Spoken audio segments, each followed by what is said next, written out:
Before watching the video, don't forget to subscribe the channel and enable bell notification to never miss an update from us. Hello everyone, this is Ashima Shukla and you're watching us on Entry channel. In this video, we're going to talk about daily current affairs or daily news events which were there for the day of 20th of October, right? So basic news events have been of 20th October and a few news events which we left of 19th might also be covered in this session, right? So it's going to be an 18th, 19th October news events coverage. Right, we'll try to keep it as brief as possible and we are going to cover as much information as possible, and important pointers for examination will also be given. So it's better advice that you keep making notes alongside, right? The first news event that we're going to begin with is Indian tourism statistics, which have recently been released by Ministry of Tourism. Now, the first line over here specifically gives us the idea about the question, that is, who is the current minister or who is the current office holder of Ministry of Tourism. So right now there is no union minister, but Minister of State is Prahlad Singh Patel. That is Prahlad Singh Patel. He is the Minister of State and currently the office holder of Ministry of Tourism. Next, the highest number of domestic tourists were reported in Uttar Pradesh. Other states following it, but the major, the maximum number of tourists that visited were of UP, and other states included Kerala, Rajasthan, and Tamil Nadu. Kerala, Rajasthan, and Jammu and Kashmir being the next three, right? If we talk about the spots, that is the points where the tourists visited the maximum, that comes as Taj Mahal and Gateway of India. These were the most visited places of India, including in the domestic tourism basically, and that had approximately 40,000 tourists the last year. Now, peak tourist season or tourism season of India was first and fourth quarters of the calendar, maximum number.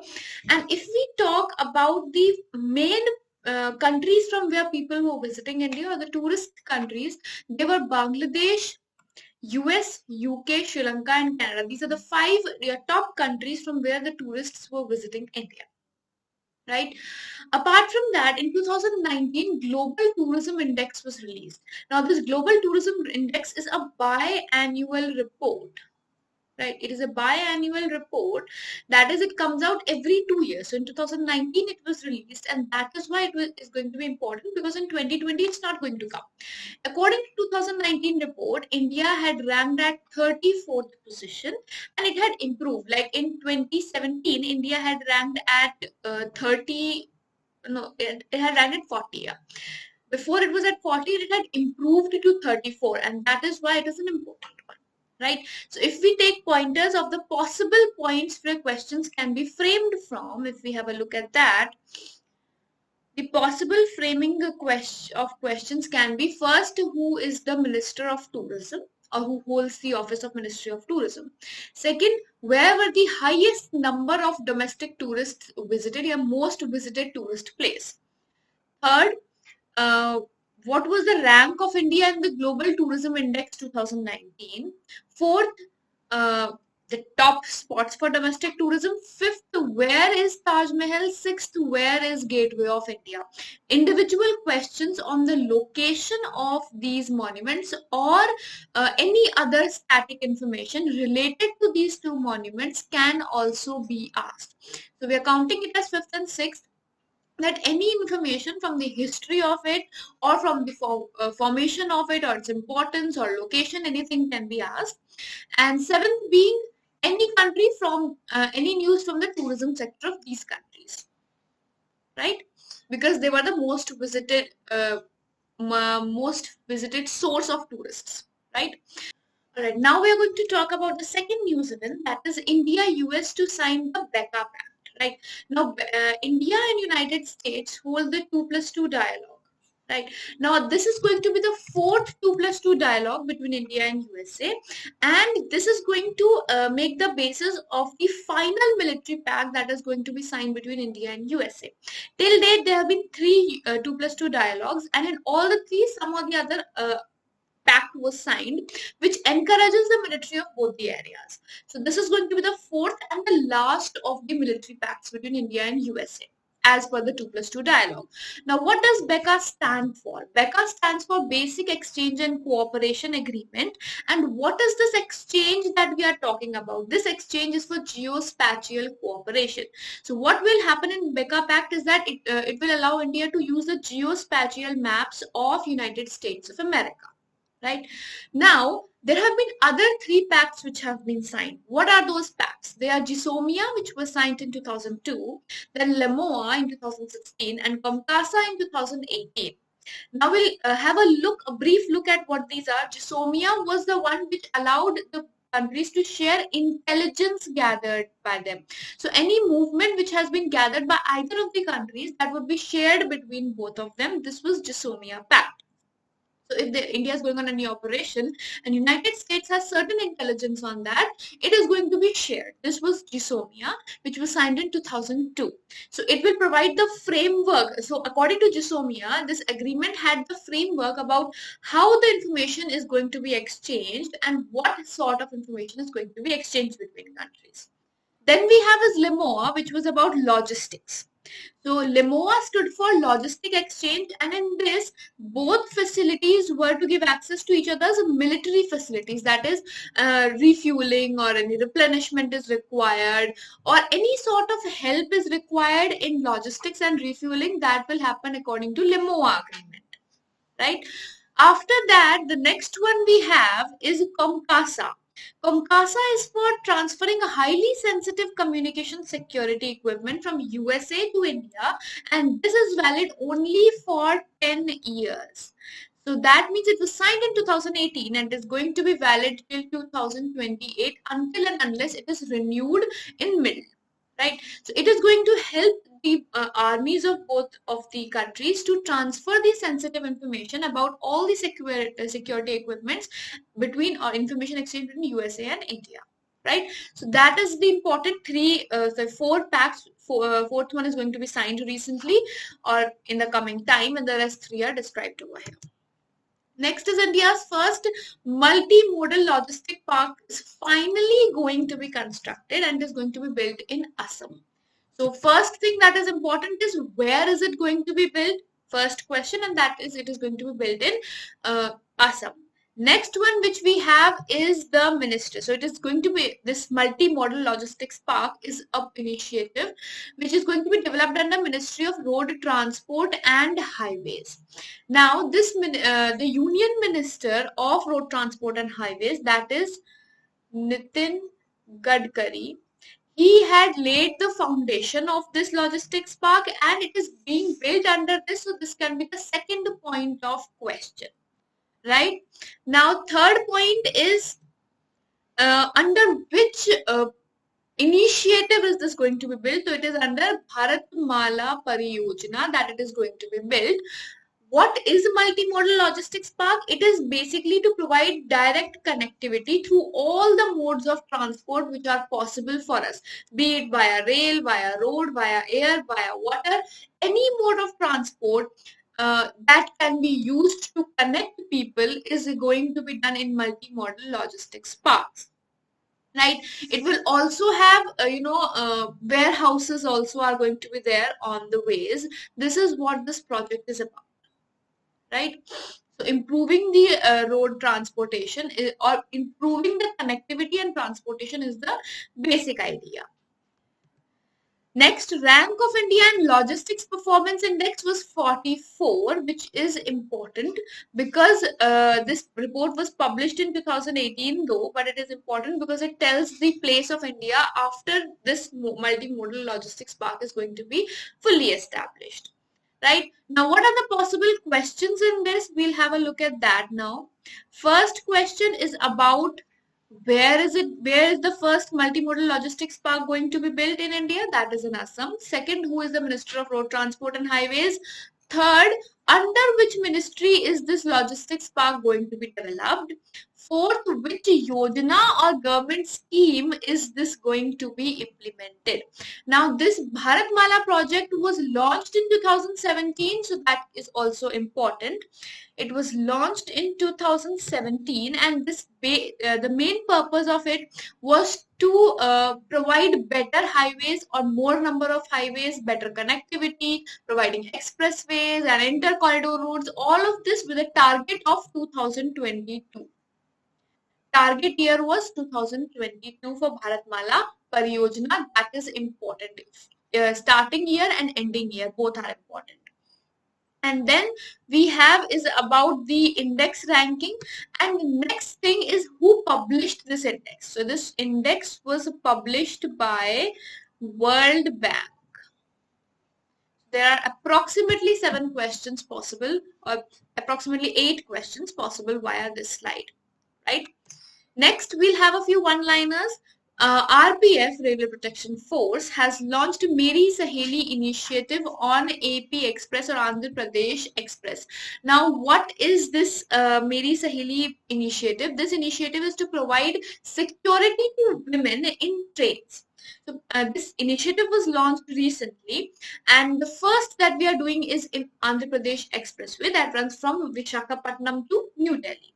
Now, what is going to be done is the helpline number of railways 182. That is the helpline number of railways, and they are going to tell people, or basically women, about how they can contact it and how it is going to be helpful and where they can report it, and they're always there for people. So that information spreading is going to happen under Meri Saheli initiative.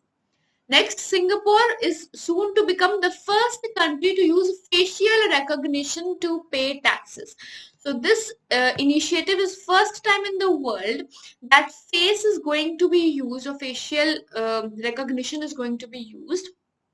And this is going to be used under SingPass digital identity scheme, bringing all the people to digital platforms. So this facial recognition can be done from home, from via any mode of electronics that can capture your video, right? And what is the basic purpose? To stop fraud, and it provides a better clarity about the person rather than using a photograph. So if you're using a photograph, that can be forged, but forging a facial recognition, that is going to be a tough one, right? So apart from the traditional methods, they're going to use the facial recognition technology as well. Next, which we have is Kati Bihu festival, which is going to be celebrated in Assam, or it is being celebrated in Assam as of now. Over here we have a few. Now, since Assam also has multimodal logistics park, it is important to know about the capital and about the chief minister of Assam. So capital is Dispur and chief minister is Sarbananda Sonowal. Both of them being the important one. Even if governor is asked, that is Jagdish Mukhi. All the three statistics are important. Next, campaign has been launched by West Bengal government to curb elephant deaths due to electrocution. So what is going to be done is initiatives are going to be taken so that elephants can be kept safe and away from the places where they are in danger. And major areas of the focus of this campaign are going to be Buxar Tiger Reserve. Buxar Tiger Reserve is one of the major focus. Apart from that, Gorumara National Reserve. Gorumara National Reserve and Buxar Tiger Reserve. Both of these are the major focus areas. Now, apart from that, it is important to know the Chief Minister, that is Mamata Banerjee, and Governor, that is Jagdeep Dhankar. So, Chief Minister and Governor are important. Next, FSSAI has announced that the national launch of the food safety compliance platform is going to be done from November. The name of the platform is FOSCOS. That is the name of this platform, that is Food Safety Compliance System. Currently, it was in 9 states. As a trial way, it had launched in 9 states states. So those 9 states have been successful. It was launched in June this year, and these 9 states have been very helpfully and successfully implemented it. So now what this system is going to do, it is going to be launched in entire country from 1st of November itself, and this is going to give out the licensing. Basically, the idea is to regulate the quality of food and regulate the licensing, right? Food license and all are going to be there. Apart from that, there's going to be a cloud-based food compliance system. This food compliance system, which is being launched, that is going to be upgraded to a cloud-based, so that much of the fraud things cannot happen here, right? Important statistics being the chairperson and CEO. Chairperson of SSAI is Ms. Rita Teotia, and CEO is Shri Arun Singhal, who is an IAS officer. Headquarters, if they ask, that is in New Delhi. Next is Anika Chebrolu. Anika Chebrolu is an Indian American, Indian born, and she is the winner of America's 2023 Young Scientist Challenge. She had found out a way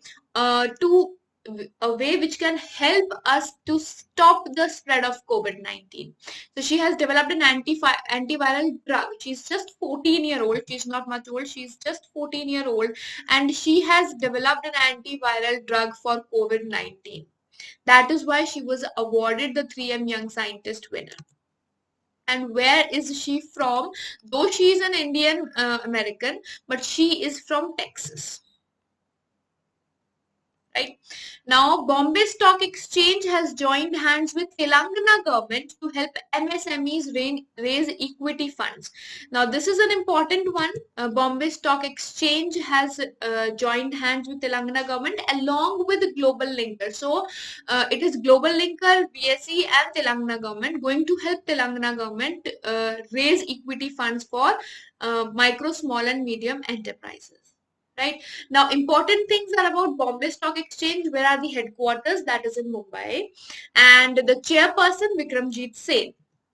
Chairperson is Vikramjit Sen, and headquarters are in Mumbai. Right. And Chief Minister of Telangana, Chandrasekhar Rao, and Governor Tamilsai. Right. So with this, we are winding up our current affairs. I hope a lot of news events have been covered in this and you've got a good pointers for it.